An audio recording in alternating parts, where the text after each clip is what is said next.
Rail লাইনের পাশ থেকে অজ্ঞাত পরিচয় এক যুবকের রক্তাক্ত মৃতদেহ উদ্ধার। সোমবার শিলিগুড়ি মহকুমার ফাঁসিদেওয়া ব্লকের মহিপাল এলাকার ঘটনা। ওই যুবকের রেলের ধাক্কায় মৃত্যু হলো নাকি তাকে খুন করা হয়েছে তা নিয়ে ধোঁয়াশা তৈরি হয়েছে। স্থানীয় সূত্রে জানা গিয়েছে, আজ এলাকার কয়েকজন মহিলা মাঠে চাষাবাদ করছিলেন।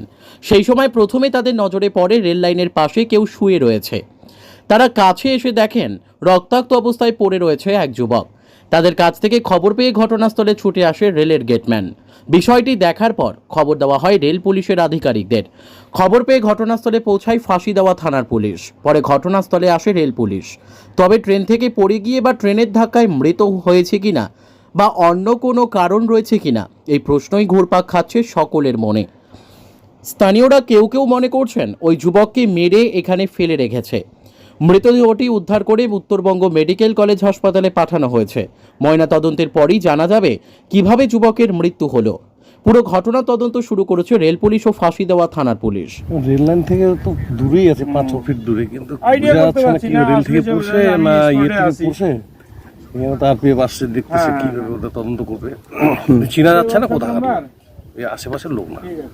মনে হচ্ছে তো রেল থেকে পড়ছে, কিন্তু রেল থেকে পড়ার পর এত দূর তো যাওয়ার কথা না।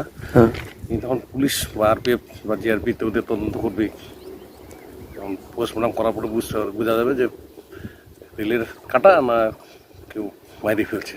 এখন তো বোঝা যাচ্ছে না কীভাবে